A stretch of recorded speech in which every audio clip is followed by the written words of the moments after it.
আজকের এই ঐতিহাসিক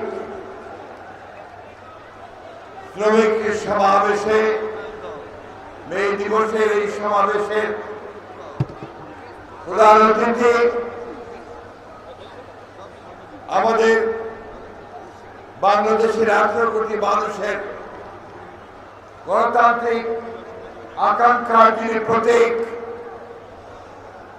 আমাদের ভবিষ্যতের বর্ষস্থল, আমাদের গণতন্ত্রের নেতা, দলের ভারপ্রাপ্ত চেয়ারম্যান জনাব তারেক রহমান, মঞ্চে ভূমিষ্ঠ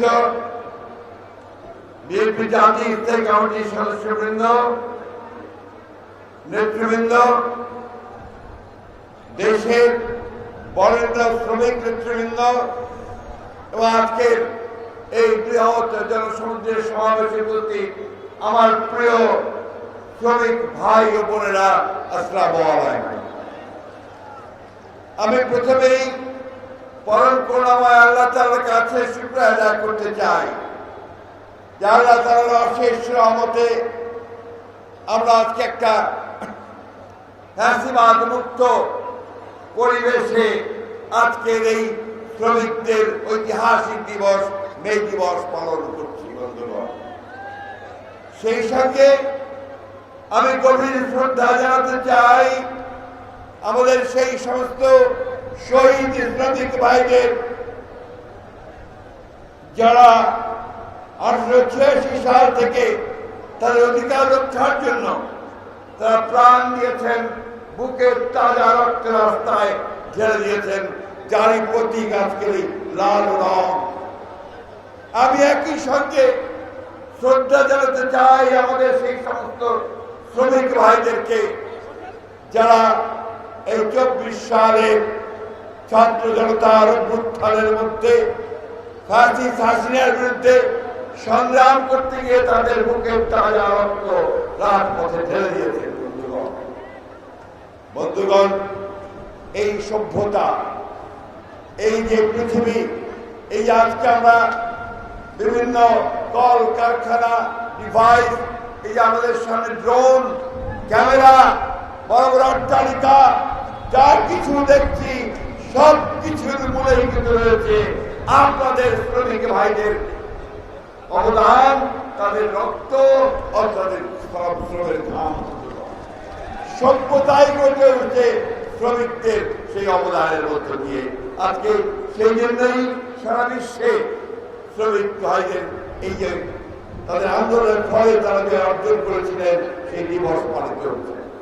বক্তব্য দীর্ঘ করবো না, বক্তব্যের আমাদের অপেক্ষা করছেন আমরা সবাই অপেক্ষা করছি আমাদের ভারপ্রাপ্ত চেয়ারম্যান মহোদয়ের বক্তব্য শোনার জন্য।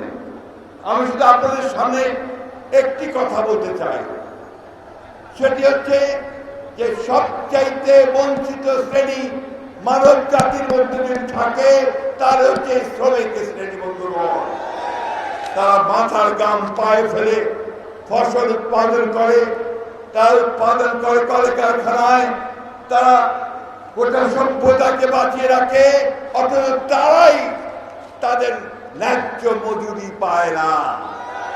একই ঘটনা বাংলাদেশেও। আজকে আমার খুব কষ্ট হয় যখন আমরা দেখি যে একজন 6 বছরের বাচ্চা অথবা 8 বছরের বাচ্চা, 9 বছরের বাচ্চা যখন থেকে কারখানা থেকে হাতুড়ি পেটাতে হয়।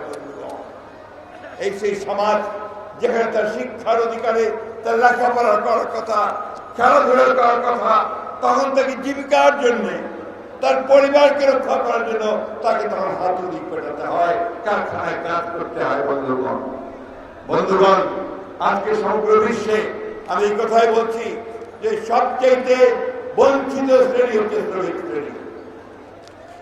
যুগের পরিবর্তন হয়েছে, প্রযুক্তির পরিবর্তন হয়েছে, উৎপাদনের যে প্রক্রিয়া তার পরিবর্তন হয়েছে, এখন যন্ত্রের আবিষ্কার হয়েছে, কম্পিউটার এসেছে, শারীরিক পরিশ্রম কমে এসেছে, কিন্তু শ্রমিক শ্রেণীর যে প্রয়োজন সেটা কিন্তু কমেনি। বন্ধুগণ, আজকে বাংলাদেশে বারবার সরকার এসেছে, আমরাও এসেছি, শ্রমিক শ্রেণী সত্যিকার অর্থে যে কাজগুলো করা দরকার ছিল আমরা কিন্তু সেই কাজগুলো সবাই করে উঠতে পারিনি।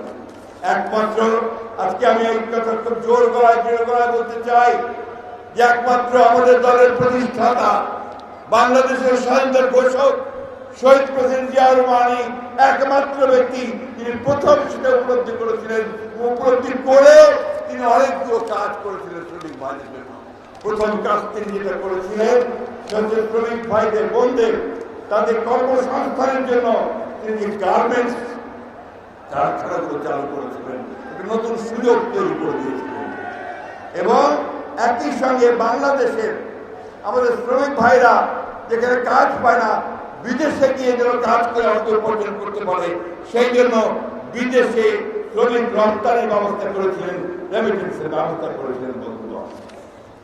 আর অনেকগুলো কাজ তিনি করেছিলেন যে গার্মেন্টস সহ নতুন বহু বৃহৎ ক্ষুদ্র শিল্প করে লাখ লাখ নারী পুরুষ শ্রমিকের কর্মসংস্থান করেছেন।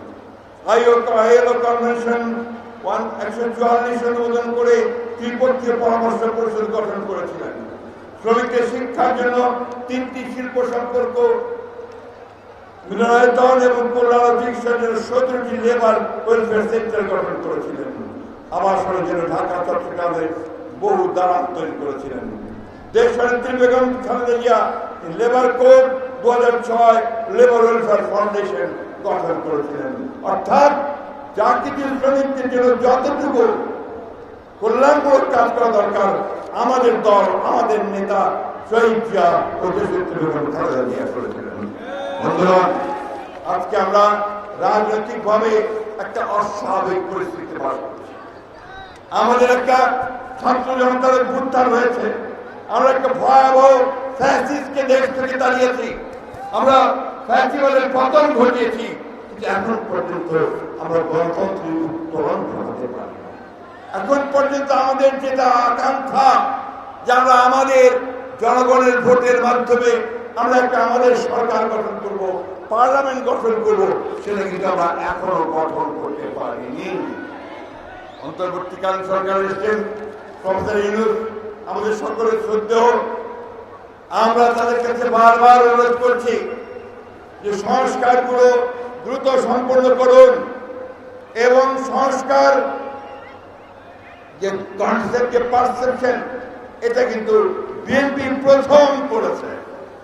1975 সালের 1 শাসন ব্যবস্থা বাকশাল থেকে পট পরিবর্তনের পরে আমাদের নেতা শহীদ প্রেসিডেন্ট জিয়া রহমানই সেই বহুদলীয় গণতন্ত্র নিয়ে সে সংস্কার শুরু করেছিলেন।